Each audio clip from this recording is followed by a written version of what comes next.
Okay guys, well, I'll show you what I've been doing on this thing in the past couple days that I haven't videoed, and then we'll proceed and video a little bit more of the work as we're doing it. So what I've done that I haven't showed is, I knew this is the part I dreaded to do because it's just a pain in the butt. I had to basically measure the dipstick out, and it was quite a little project actually to get the dipstick in there and get it right. So you can see where I cut the tube down and shortened it up and brazed it back together, and that's the same thing I did with the dipstick itself. I had to cut it and braze it back together.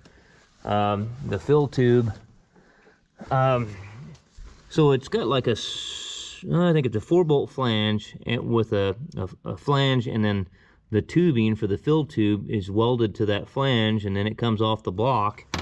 And then, so what I did, it was way too long. I mean, because they were running it originally on the other truck, the fill tube was in the front and the dipstick was in the back. Well, that wasn't going to work for me. I needed the fill tube in the back and the dipstick in the front, because it's just the way it worked out. Anyway,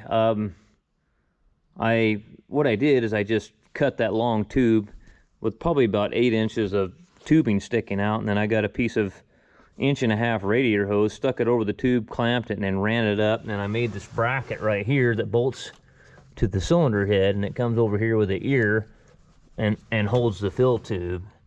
And for some reason I've set this damn plugs down somewhere, this expandable plug, and I can't find it, and I gotta locate that thing. But so I did that, and I actually yesterday I had the hydraulics plumbed, because the owner, I told him when we first started on this and we got this engine and transmission set up, I looked at that pump and it didn't look very big to me, because I worked on a lot of these hay squeezes, and I know the pumps are way bigger. And I told him, I said, Gino, I don't think that's going to work. But he said, well, let's just try it. He said, go ahead and plumb it and try it and see what it does. So I did. I got it fired up yesterday.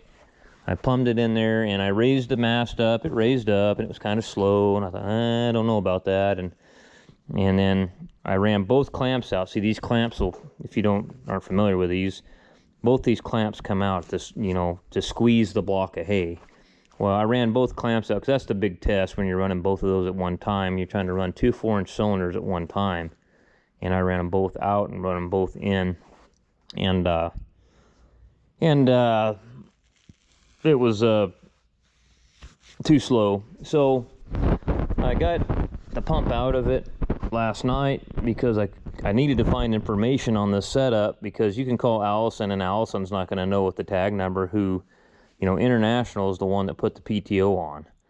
And so International, I called International, they didn't know. Well, we don't know, that's just customer specific.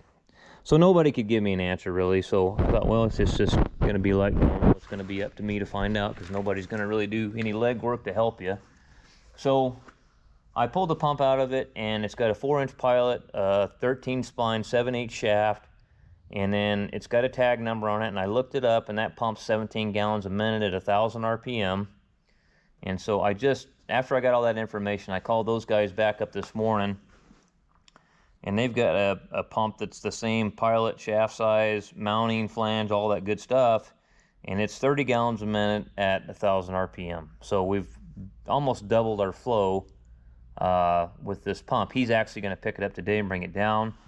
The only problem is I hate doing that sort of stuff, but I mean, he wanted to do it. The customer wanted to do it, so I've got to bill him for the hoses that we're wasting, because I mean, these 1-inch hoses that I plumbed are not cheap, and the fittings are not cheap.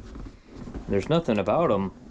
So I plumbed them, and they're 1-inch JIC. It had 1-inch pipe ports on the suction and discharge on that pump. So anyways, that's what we got, is 1-inch fittings on their JIC fittings. Well, I mean, you got probably $500 worth of hose and fittings on those 2 hoses. So, I got to bill him for that. He's the one that wanted to try it. I'm not trying to say I told you so, but, well, kind of I did. I told you that pump was too small. So anyway, I'm going to have to, because the new pumps are flange fittings, and the suction side's 1.5 inch flange, and the discharge is a 1-inch flange fitting. So I might be able to utilize, we'll see once we get the other pump. We'll put the other pump in there first. I might still be able to save the discharge side. I got a little bit of slack in that hose, so I might be able to pull that hose back off and cut that end off. We'll see once we get it. And just press a flange type fitting on the end of it. I'm trying to make up my mind. So I'm sitting here thinking about this. So he told me for certain that the suction side was 1.5 inch flange, and I don't have the capabilities. Well, I might look. We better do it right. You know what? We bet. My 707 Gates press only goes to 1 inch, so I'm gonna have to have the suction hose made. That's what I'm gonna have to do. But what we're gonna do is, which I was absolutely trying to avoid. See, they got 2 gate valves on there. One of them's a 1 inch fitting on it, and this one down here is 1.5 inch gate valve. The one in the back's 1 inch, obviously. Well, by the time the pump's on there, this one, because remember, the old pump ran off the front of the crankshaft, whereas this one's right here. Now, once that pump's on there, it's right next to the gate fitting. There's no way to plumb it. So what I did yesterday is I ran off the back one, you know, off the 1 inch, because that pump there had 1 inch fittings. Well, now what we're going to have to do to make this right is I'm going to have to drain the entire hydraulic tank, and I'm going to have to take that gate valve and put it back there, and that one and put it up here. That's what I'm going to have to do. So, which I was really trying to avoid, but it is what it is, you know, it's what you got to do. So I'm going to look around in my fittings over there for all my press-on fittings and see if I've got any, especially because, see if I got, well, at least see if I got the 1 inch flange fitting there. Now, I'm not going to have the, I might have the clamp somewhere. I don't think that pump's not going to come with the flanges. So even if I find the fitting to press it on, the fittings don't come with the flanges. So there's another little bit of added complexity to the situation. I wish they just, well, I shouldn't say that. I really don't like pipe fittings. Pipe fittings in hydraulics kind of suck because they always leak. You know, they're really prone to leaking. It's better if you can do a flat-faced O-ring type fitting, or O-ring Boss, or like a code 61 or code 62 flange fitting, something like that. Way better, because they just seal up better. Pipe is, even if you put pipe dope on them and you think you got it right, years down the road or even months down the road, you'll see that something's leaking on the pipe fitting. So they're just prone to leakage. So what else I've done here that I should tell you about? The switches are mounted. I got to get a labeling deal to label them. But I put a PTO indicator light here. This is your, that's work, that's highway. Usually on the newer ones, the highway is up and the work is down. The reason I did this one backwards is because I wanted the PTO, which I guess I could have turned the PTO the other way, but my thought is that's PTO on, that's PTO off. Okay, so my thought was on that, the reason I did that is so when you're wanting to switch over, you can just take your finger like that, go like that. That was my idea. So just make it simple for the operator. And another thing that I need to do is, see, this thing's got another key over here and another push button. I need to run this push button and tie into this one, I think. Well, you know what? It might already be tied together, actually. I don't know if the ignition... So what if I go like that?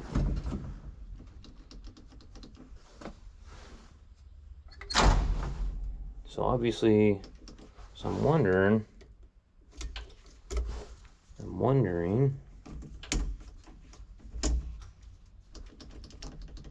That one is not, that one's not, it's not hooked to that one. We have to tie this one to that one. The ignitions are tied together, but the push buttons aren't. So we got to get that to where, that way if you're sitting in this seat and say somebody comes up to you, these guys, I've been around these guys in hay squeezes, and you can reach over there and turn your key off if the driver of the truck, after he loads you, comes over to say, hey, I want this block straightened up or whatever, and you can shut the key off right here, and then you could start it from right here instead of having to reach around like that and start it, which I guess wouldn't be too big of a deal, but it's just way simpler and easier if you do it from right here. So anyway, as you can see, I got a PTO indicator light on there. Got that done. I got to get on quick serve. I got an amber and a stop lamp, and I was trying to decide. I was kind of almost thinking that I could utilize this nice chrome plate they've got here, but I mean, really everything that these are turn signals, obviously, these amber lights here. This one says posi, which there's no posi rear end on this, but they've got a plug in that. I'm not going to use that because it says posi on it. So I guess I'll just put them over here. I'm going to put this data link connector in here sometime today, I think, and get it mounted in here. And then I think what I'll do is I'll just, right here, I've got all this space. I'll just put an amber light in here and a stop lamp here. And then put the data link down here somewhere, and you could just plug into it right here while you're standing on the ground. It's just, you know, that I like the data links closest to the door that I can get them, so I'm not having to climb. Some of these hay squeezes, they put the data link clear over here, and you got to climb in the cab. It's just more of an inconvenience. But anyway, we're getting there. We're definitely getting there. I got to get the drive line mocked up, because it's going to have to be lengthened some, and the flange for that style of yoke has to be put on the drive line. Hang on, I'm getting a text message from somebody. Yeah, I know, I'm behind. Anyway, we're making progress. So I got to look on quick serve. Something other I wanted to tell you on this thing, we got to run manual gauges. We don't have a choice. The newer Cummins engines you can get on, actually get on the wiring schematic, and they'll usually have an option on features and parameters to where you can switch from analog to digital or digital to analog. And sometimes you might have to run add a wire to the ECM or whatever you got. If they've got it set up for digital, run it through the CAN network, you'll have to add a wire to the ECM to run it in analog. Or most of the time, if it's set up for digital, then all you would have to do is tie into your CAN network right here by the data link, the yellow and green wire, and just tee into it and run it up to the gauges, and then get into features and parameters and turn your multiplexing on, and then just select what gauges you want multiplex, say engine oil pressure, coolant temperature, and then those gauges will work. Well, this older ISM, you can't do that. There's no options. There's multiplexing on this engine. You can turn that on, but all they have for multiplexing is like the Jake switch, the cruise control switch. They don't have any gauges set up for multiplexing. So you look in the wiring schematic on QuickServe for this CM875, and there's no options for analog either. You can't even add a wire to the ECM because the ECM's not programmed for it. So what they were doing is, I looked in the International wiring schematic, what International was doing. International had a cab controller, and then their International's cab controller was multiplexed off their cab controller. So anyway, we can't do that. So the only options is we've got to find a port on the block to run oil pressure with, and then a port in the cylinder head somewhere or something like that to put a coolant temp gauge in there. So something else that we got to do. And the other thing that I need to do is, the biggest problem that I've got right now that's hanging over my head is the charge air cooler. The way this hood and everything is built on these, there's no the way the grill comes down, I mean, it's right up against this radiator. And as you can see, I've got probably a good 2 inches, 2.5 inches that I can come forward and come closer to the fan, which probably wouldn't be bad anyway to pull more air through the radiator. And then I might be able to get a charge air cooler in there. The problem is it's going to be tight. I mean, most of the cores on the charger coolers are 3 inches thick, and I think I measured it and I had 2.5 inches, so I still don't know if I'm going to have enough to make that work. I was looking at trying to do something like a seawater, you know, like a marine application for a charger cooler that was water cooled, you know, but I was really having trouble locating one. I've seen a bunch on the web, and most of that stuff that I found was like for these hot rodders that race gasoline engine turbocharged cars with their little 300 horse, and it was just a barrel looking like heat exchanger that the intake air ran through, you know, and the charger ran through, and then it had a couple 5/8 heater hoses going into it. So I don't know if that would be enough for this. I mean, you're talking an 11-liter engine. Now that 430 premium over there, let's walk over there and look at it. And this thing here is another thing that you guys probably are wondering what the hell's going on. I gave the sealing rings, I got a couple sealing rings that broke when I tore this thing apart to get this leaking plug out of this transmission. And I got to either find a ZF dealer or something that'll sell me the sealing rings so I can put it back together, because I can't, John Deere doesn't sell parts for these IVTs. You got to put a whole transmission in it. So that's what's going on with this. But here's what John Deere uses right here. This is a water-cooled heat exchanger for the charger cooler. It basically bolts right to the top of the intake manifold, and there's your turbo. It comes out of the turbo and goes right into the cooler. That's kind of what I was really kind of thinking about doing, because usually they're quite a bit smaller because they're more efficient. And that's what I was looking for, and I was really having trouble finding one. I don't know if a guy could order one from Deere for one of these things and mount it there somewhere and make it work. I'm not sure. I don't know if it would be enough, because you're talking about a 6.8 liter, and that's an 11-liter engine. It's almost twice as big.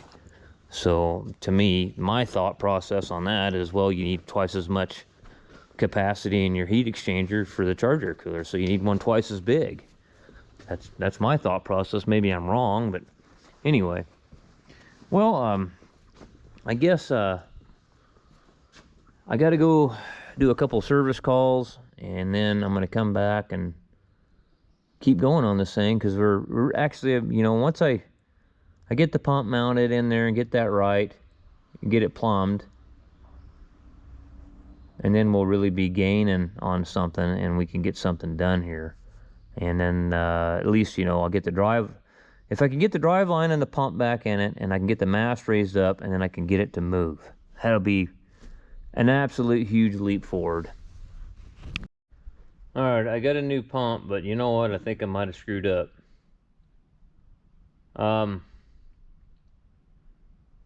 I've worked on a bunch of these newer Roadrunners that they put these pumps in. And I noticed on those 3000 series where they're mounting the pumps, they're mounting them on the right-hand side of the transmission. This one's on the left, and I'm seeing clockwise rotation. That's not good. I'm thinking I need a counterclockwise. Let me look up in here. Could I get lucky enough and there's another plate on the transmission that I can mount that? No, there's not. Nope.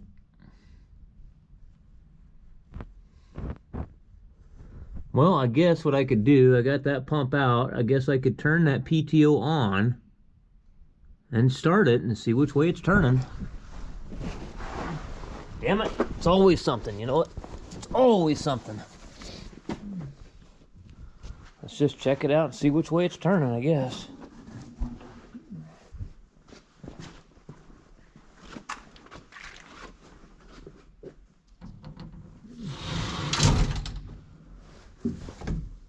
Oh yeah, I need to turn the battery disconnect on. I always turn it off on all these wiring jobs and stuff like that, just in case something happens when you're not around. You don't burn the building down and everything else. Okay, so I guess I can actually see it from right, well, yeah, I can see it from right here. Let's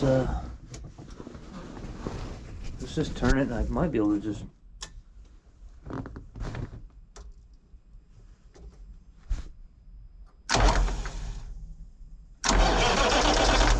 going counterclockwise. It's going the wrong way.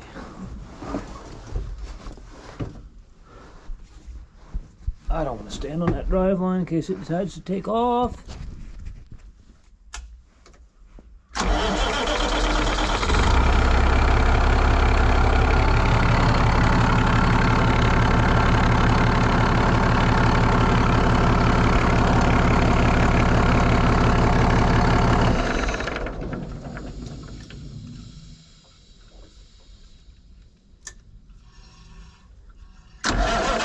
Yeah, going counterclockwise. Son of a gun. It's always something. Okay, I just talked to the guys at Sunny D, and what they're doing is they're viewing rotation from the front, not the rear. Same as a crankshaft on an engine. Like on Cummins, you'll say, Cat's notorious for this when you're doing overheads. They'll tell you rotation clockwise from the front or rotation counterclockwise from the rear. So that's what they're doing. They're viewing the rotation from the front. So he says, no, this is the same pump we use when we do truck conversions that have that transmission that you got right there, and we stick these in, and they're fine. Okay. So hopefully he's right. Oh, yeah, this is quite a bit bigger pump than that other one was. So, Muncie. Okay. So it's going to go in there like that. I looked at another one over there, and their suction line was on the top. I don't know if it's... So, no, it's not. It's not going to be like that. It's going to go in... it's going to go in with the suction on the bottom, because the one that I looked at was mounted on the right-hand side of the transmission. The offset side, this is going to go out towards the outside. So it would be on the right-hand side of the transmission, yeah, it'd be like that. But on the left-hand side of the transmission, like this one is, it's going to be like that right there. Yep. That's the way it's got to go. All right, well, let me wrestle this thing. We'll stick it in the hole, and we'll start plumbing. I'm going to have to run to town and get the 1.5 inch. My hose press only goes to... And I got another idea on that, and I'll show you here in a little bit. Okay, trying to think, I had another light somewhere. I don't know where the hell I put it. I don't even know where to put the camera, really. Let me grab this pump. See, make sure she's gonna fit in there. Not very light. It's a lot heavier than that other one was.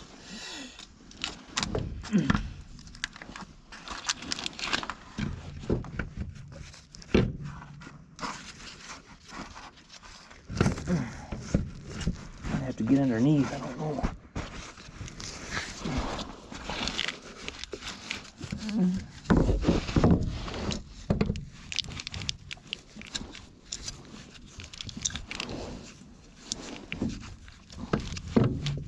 What the heck's going on?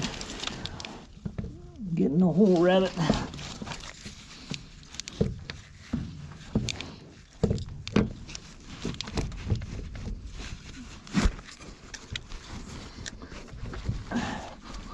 Okay. Whew. There she's going. Man, I don't think you could go much bigger pump than that, or you're gonna be in trouble. You ain't gonna get it to fit. I want to go all the rest of the way in. Here. Huh. Okay.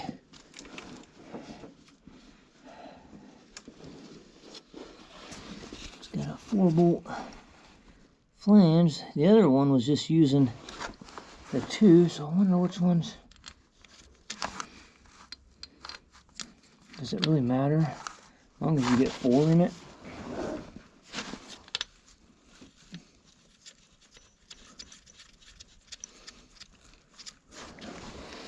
Okay, there's one of them in there.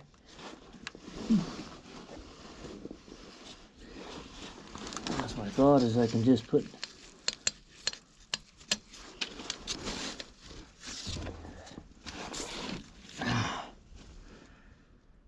maybe I'll put this one on the bottom. We'll get 2 of them in there for now. One on top and one on the bottom. Get her sucked up. Yeah, but I'm gonna have to do something with this gate valve here, because I need the 1.5-inch gate valve. Now I noticed on some of their newer ones they had the gate valve pretty close to the pump, and they just made a loop with the hose and went back into the pump. I just think we'd be better off if we put this 1.5-inch gate valve back here. Or can I even do that? What size is the fitting in the tank?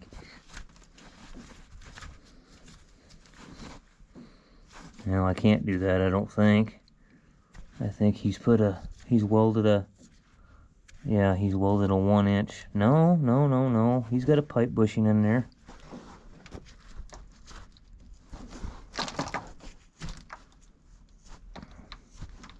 Looks like I'd have to bush this on down though,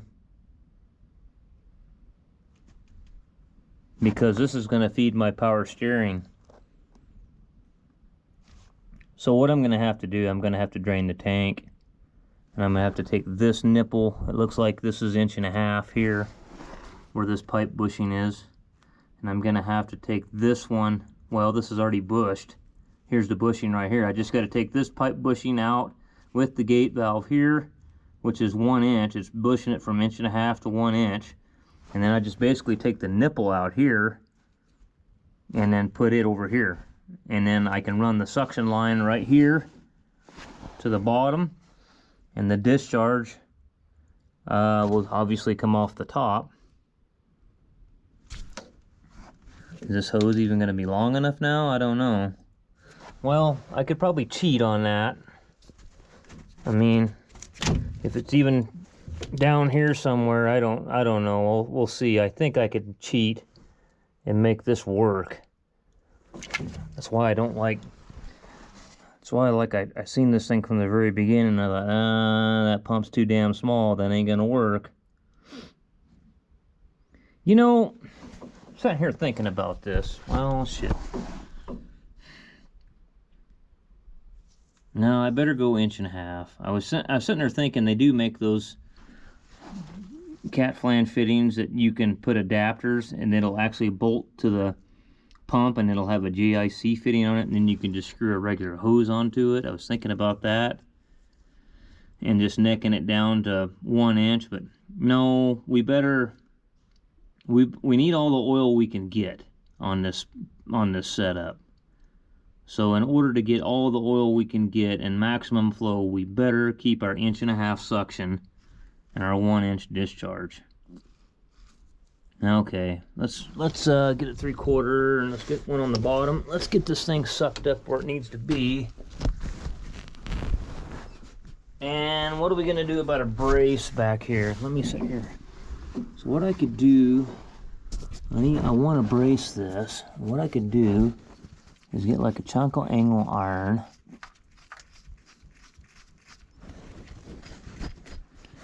and then maybe put a chunk of angle iron this way, weld another one to it that's going horizontal back this way, and then maybe something like a plate here with 2 holes, because you want to brace it to the transmission. I watched a guy one time, no shit, and I caught him before he did it, but I worked on a truck shop years ago and put a PTO, a big pump on it on a 13 speed, and he says, I'm going to brace that pump, and we all didn't think too much about it. And I climbed under there, and he had made a brace, and he was bracing it to the frame rail. I said, hey, that's not going to work, dude. And he said, what do you mean it ain't going to work? I said, you want to brace it to the transmission. I said, when the transmission starts bouncing up and down going down the road, it's going to be solid to the frame now, and it's going to break the fucking pump off the PTO. No, brace it to the transmission, man. And he goes, well, I didn't really think about that. I said, yeah, I'm not trying to tell you what to do or run you down, but I'm just looking at it going, you're gonna have a disaster on your hands if you mount that to the frame rail like that.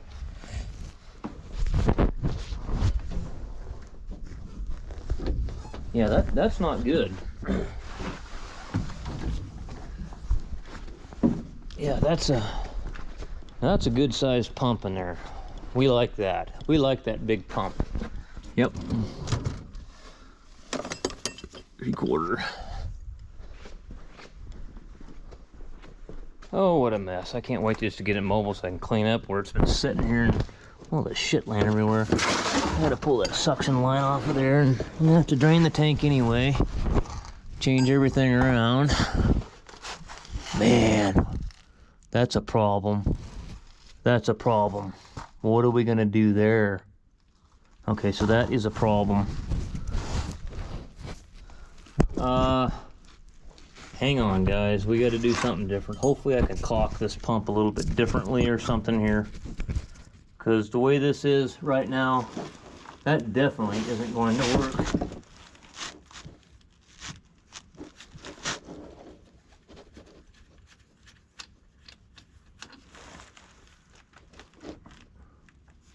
Okay, so...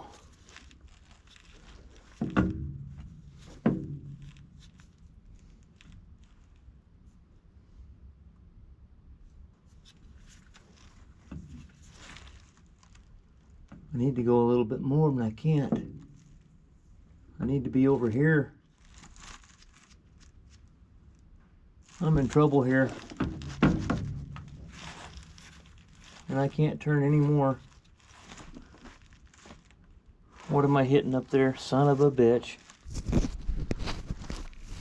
What am I hitting up there? Can a guy turn it and put the offset side towards the case? I don't know. Let me climb back up on the top and see what I'm running into here. This may not work.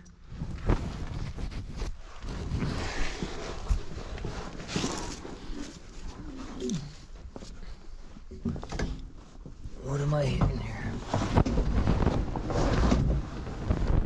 I'm hitting that tit hanging out on the case.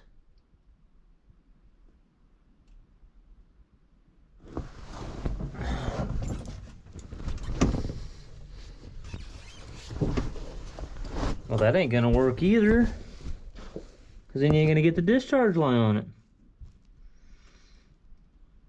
Yeah, that ain't gonna work either. No, I don't think this pump's gonna work. I need rear ports.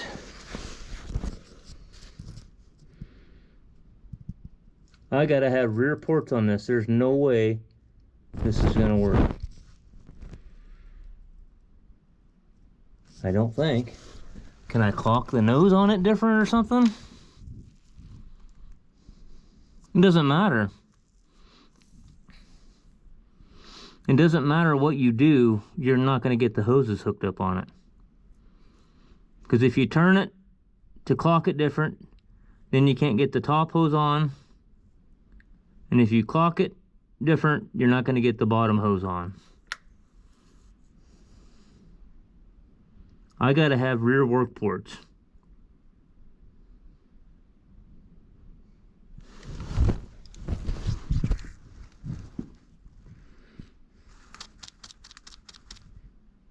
I just don't see a way around it.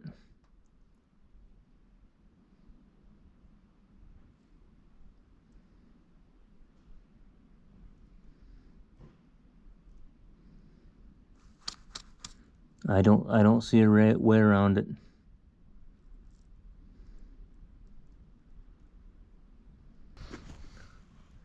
So I talked to the guy there at Sunny D, and he said, call the guy that builds our pumps for us up in Clearwater, Idaho. Or Clearwater Hydraulics up in Lewiston, Idaho. And guy's really knowledgeable, straight shooter type guy. And anyway, I explained to him what I needed, that I had a 4-inch pilot, 7/8 shaft with 13 spline count.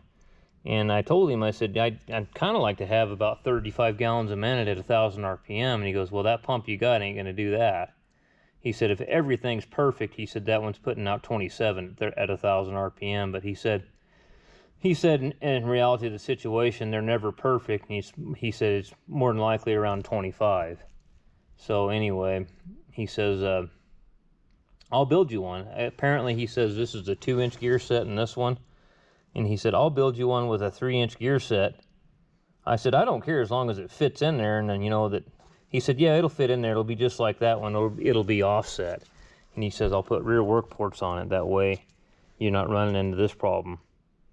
But he said the only thing that he can do on this style of pump, he can't do 1.5 inches on the inlet.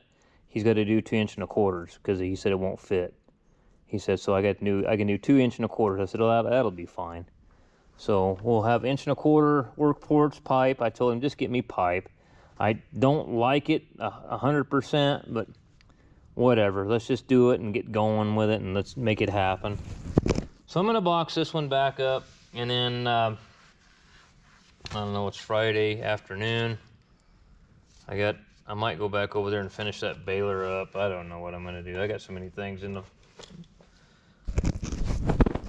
I got so many irons in the fire, I don't know which way to go next. But anyway, so that's what the situation is on that.